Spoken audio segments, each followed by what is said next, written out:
رحمتم منا و ذکریٰ لأولی الالباب، ہم نے ان کو مزید اہل و عیال جو ان کے پہلے یعنی اولاد بھی مر گئی، بیوی بھی مر گئی، بچے بھی مر گئے، اللہ تعالیٰ فرماتا ہے ہم کو ان کو نئی بیوی بچے دیے، اس کی مثل اور عطا فرما دیے اپنی طرف سے رحمت.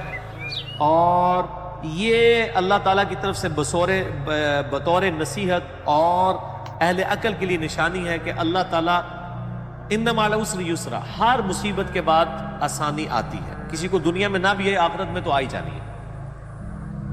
بخود بیدک ضغثا فاضرب به ولا تحنث، پھر ان کو حکم ہوا اللہ تعالیٰ کی طرف سے کہ ایک یعنی مٹھی بھرو تنکوں کی اور اس سے مارو اور اپنی قسم نہ توڑو.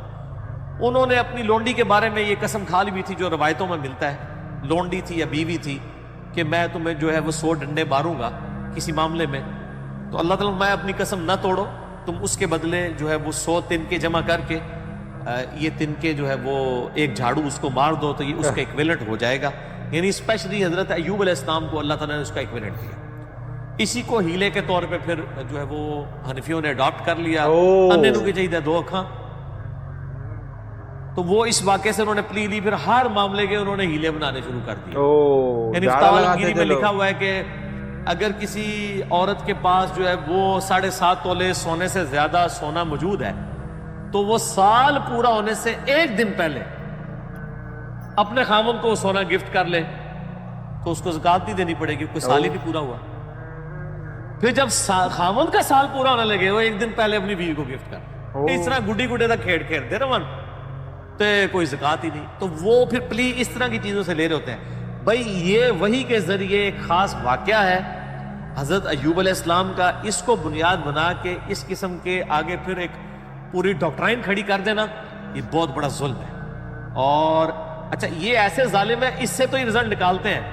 اور دوسری طرف جو اصحاب سبت والا واقعہ ہے مچھلیوں کا، انہوں نے جو ہیلا کیا تھا کہ ہفتے والے دن وہ شکار تو نہیں کرتے تھے لیکن انہوں نے سمندر کے ایڈجسنٹ، سمندری جھیلوں کے ایڈجسنٹ گھڑے کھود رکھے تھے. وہ مد و جزر کی وجہ سے مچھلیاں جو ہے وہ ہفتے والے دن اس میں آ جاتی تھی اور جب پانی اتر جاتا تھا ان گڑوں میں سے شکار کر لیتے تھے. تو وہ کونوا قردۃ خاسئین، اللہ نے فرمایا کہ یہ پھٹکارے ہوئے بندر بن جاؤ. اچھا وہ ہیلا بازی کی جو سزا ہے وہ کسی کو نظر نہیں آتی کہ اس قسم کے ہیلے بنانا اور اللہ تعالیٰ کے احکامات کا مذاق اڑانا، یہاں تو کوئی اللہ کا حکم ٹوٹا ہی نہیں ہے. ایک انہوں نے منت مانی تھی، اللہ تعالیٰ نے فرمایا کہ اس قسم کو توڑو مت، تم اس طریقے سے اس کی جو ہے وہ کر لو. اس سے وہ اتنا بڑا ایکسٹریم رویہ جو ہے وہ اڈاپٹ کر لینا یہ بہت بڑا ظلم ہے. اور آج تک مطلب وہی چل رہا ہے جو جھاڑا لگاتے ہیں لوگ، یہ بہت بڑا ظلم ہے. تو اللہ تعالیٰ فرماتا ہے کہ ہم نے کہا قسم مت توڑو، انا وجدناہ صابرا، ہم نے ان کو بے شک صبر کرنے والا پایا تھا. نعم العبد، کتنی خوبیوں والے بندے تھے ایوب علیہ السلام. انہ اواب، وہ بھی ہماری طرف متوجہ ہونے والے تھے بے شک. واذکر عبادنا ابراہیم و اسحاق و یعقوب، اور یاد کیجئے ہمارے بندوں کو، ابراہیم علیہ السلام کو، اسحاق علیہ السلام کو اور اسحاق کے بیٹے یعقوب علیہ السلام کو. اولي الایدی والابصار، کتنی ہی قوت اللہ نے ان کو دی تھی اور کتنے ہی روشن بصیرت والے وہ لوگ تھے. انا اخلصناہم بخالصۃ الذکر الدار، ہم نے ان کو اپنے لیے مخلص کر لیا تھا، اپنے لیے خالص کر لیا تھا، چن لیا تھا، اس اعتبار سے کہ وہ آخرت کی یاد ان کے دلوں میں ڈالتی تھی. یعنی اللہ کا چنا ہوا بندہ وہ ہے کہ جو آخرت سے غافل نہ ہو، ہر وقت آخرت کی یاد اس میں ہو، ڈرے کہ اللہ کے حضور میں نے پیش ہونا ہے، اپنے اعمال کا حساب و کتاب والا معاملہ ہونا ہے. اس وجہ سے انبیاء کرام کو اللہ تعالیٰ فرماتا ہے کہ ہم نے چنے ہوئے بندے تھے.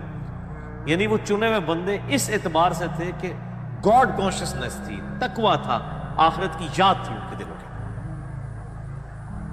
اس کا یہ مطلب نہیں ہے کہ وہ چنے ہوئے اس اعتبار سے تھے کہ وہ لوگ کہتے تھے جو ہمارا مرید ہو جائے تو ہم تو اس وقت تک جنت میں نہیں جائیں گے جب تک ان کو ساتھ جنت میں نہ لے جائیں. وہ خود بھی اپنی جنت کی فکر میں ہوتے تھے، خود بھی آخرت کی طرف اللہ کی طرف رجوع لانے والے ہوتے تھے.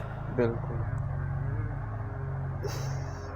وَإِنَّهُمْ عِنْدَنَا لَمِنَ الْمُصْطَفِينَ الْأَخْيَارِ، اور یہ حضرات ہمارے نزدیک چنے ہوئے بندے اور بہترین لوگ تھے.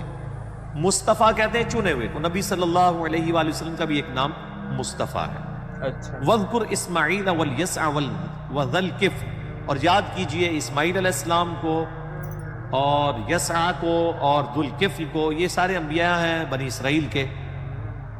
اسماعیل علیہ السلام جو ہیں وہ حضرت ابراہیم علیہ السلام کے بیٹے ہیں، باقی جو ہیں وہ بنی اسرائیل میں سے۔ وَكُلٌّ مِّنَ الْأَخْيَارِ، یہ سب کے سب لوگ چنے ہوئے بندے تھے۔ هَذَا ذِکْر، یہ ہے نصیحت۔ وَإِنَّ لِلْمُتَّقِينَ لَحُسْنَ مَآبٍ، بے شک پرہیزگاروں کے لیے بہت ہی عمدہ ٹھکانہ ہے۔ یعنی قرآن کے ذریعے نصیحت کی جا رہی ہے، لیکن اس نصیحت کے بعد جو پرہیزگاری کی روش اختیار کرے گا اسی کو جنت ملے گی۔ دودھ پینے والے مجنوں کے لیے کوئی جنت نہیں ہے، بلکہ جو شخص اللہ کا تابع فرمان ہوگا اسی کے لیے جنت والا معاملہ ہوگا۔ تو بھائی دودھ پینے والے مجنوں کے لیے کوئی وہ نہیں ہے، ٹھیک ہے؟ تو پہلے جو سمجھ رہا ہے وہ سمجھ لو، ٹھیک ہے؟ تو جیسے انہوں نے بتایا ہے کہ جو انبیاء ہے یا جو نبی ہے وہ خود مطلب وہ ڈرتے ہیں کہ اللہ کے عذاب سے یا پھر قیامت کے ڈر سے۔ تو لوگ جو سوچتے ہیں کہ ہم ان کو وہ کر رہے ہیں، ٹھیک ہے، یہ اللہ سے اوپر ہو گئے یا وہ ہو گئے، ٹھیک ہے، وہ تو خود مطلب ڈر رہے ہیں، ہے کہ نہیں؟ تو ہمیں بھی ڈائریکٹ انہیں سے ڈرنا چاہیے، ٹھیک ہے؟ تو یہی ہے کہ مطلب قیامت سے جو ہے سب کو ڈرنا چاہیے، ٹھیک ہے؟ تو جیسے کہ ہم کو ایوب علیہ السلام ہے، ان کی ابھی تھوڑی پتہ چلی ہے، پوری ابھی تک ہم کو پتہ بھی نہیں چلی ویسے، ہے نا؟ انہوں نے اسٹارٹنگ کا ہی بتایا ہے کہ وہ جو لوگوں نے پھیلا رکھی ہے بھرانتیاں جو پھیلا رکھی ہے کہ وہ کیڑے گر جاتے تھے اور کیڑے اٹھا کے، ایسا بھائی کوئی نہیں کر سکتا ہے دنیا میں، ٹھیک ہے؟ تو اور میں تھوڑا اور دیکھوں گا ان کے بارے میں، جب تک کوئی اور ویڈیو ہے تو وہ بتانا، ٹھیک ہے؟ تو جب تک لائک کریں سبسکرائب کریں، ٹھیک ہے؟ ملتے ہیں نیکسٹ ویڈیو میں، بائے۔